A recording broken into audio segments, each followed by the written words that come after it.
One of the last places of just true storytelling would be from a lot of the outlets in Japan. Manga, anime, their video games.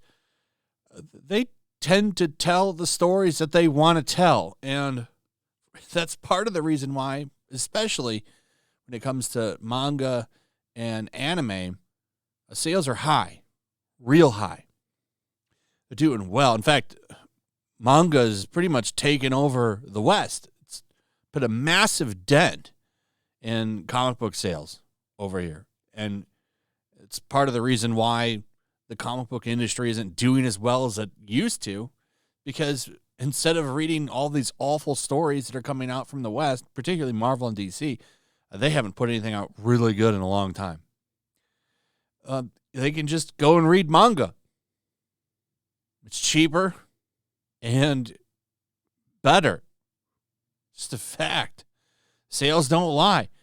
And part of the reason for why America's storytelling is shit is ESG. ESG has been the downfall of a lot of freedoms of storytelling, and it's a lot of the problems with corporations starts with ESG. Now, I'm not going to get into this stuff too much because it's really hard to break it down. But basically, the best I can here in a couple of short sentences is ESG is a lot of the big investment firms, like BlackRock is the biggest one. And they give out, in a sense, like interest-free loans and stuff like that if you comply with their standards, which is a lot of stuff on climate, social issues, and governance. So really, in a way, instead of trying to get your money, they're trying to get the BlackRock money. I think that's the simplest way that I can explain this stuff, but it's basically like a social credit score for companies, and they are actively trying to make these companies happy, these BlackRocks, and there's another one that's really big too. There's a lot of great videos out there I would suggest you check out and look into what this is, but it's one of the big problems of why everything is woke. ESG is the biggest one, and a lot of people think that Japan is not complying with it. They don't care about ESG, and that's not true. In fact, they're starting to care. That's why a lot of them have these ethics departments now. Capcom has one. Square Enix has one. And Tecmo has one. We're going to get into that one in a second.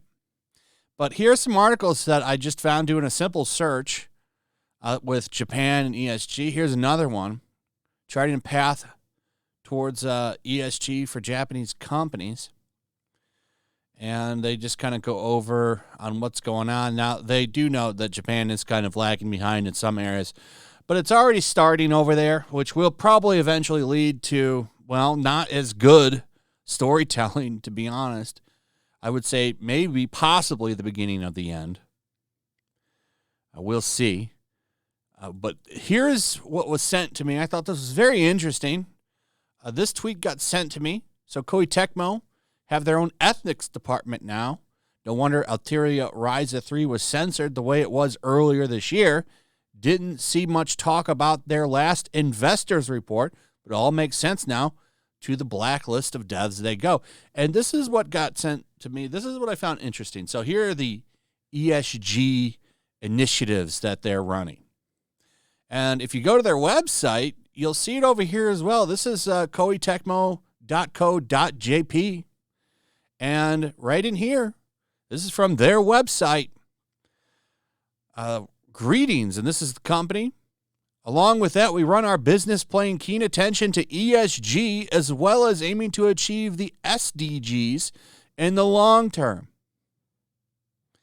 Now, here's the whole thing if you want to pause and read it for yourself. I don't want to read over all of this. But the fact that that's in there is concerning, and so is this. So this is apparently from an investor report that they did.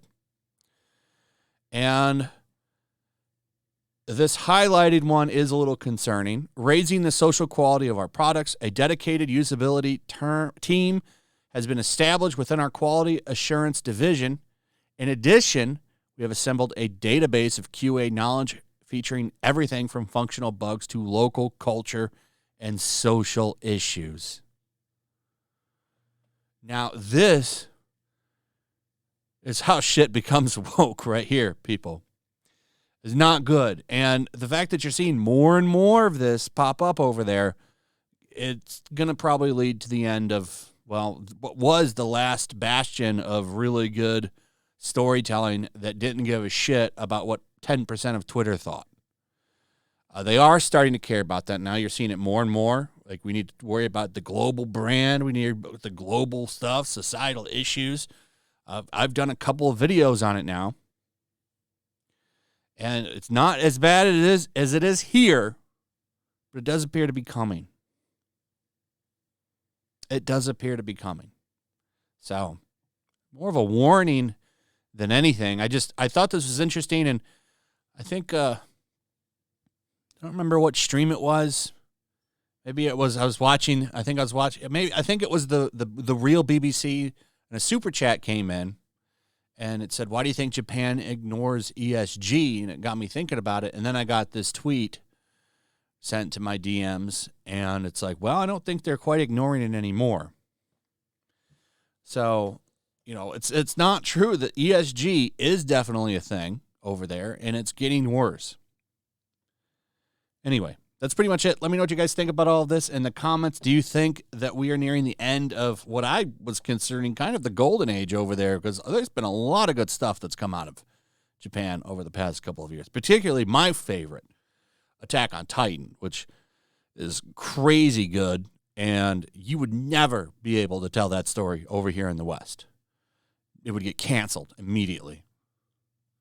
So, I wonder, is the days of creative freedom dead over there? The good thing is, there's always good news, is there's always indie stuff. The day a lot of the people over there that do manga discover crowdfunding, the game is going to change big time. But anyway, that's pretty much it. Let me know what you guys think in the comments. Also, if you would please like, subscribe, share the video. Make sure you're still subscribed. Hit that notification bell. Check out my Rumble and Locals, and I will see you on the next one. Peace. Make sure to check out my Locals. There's a link in the description. It's a fun community that I'm trying to build over here. If you don't want to support me on YouTube, you can come over here. None of that money goes to YouTube. You also can just come over here for free. But if you are a supporter over here, I do plan on doing an extra live stream once a month and throwing links to the supporters so you can actually come on and have a supporter live stream with me. Also, it's a good place to catch all of my content. You don't have to worry about notifications like YouTube. They'll definitely work over here. So come check out my Locals.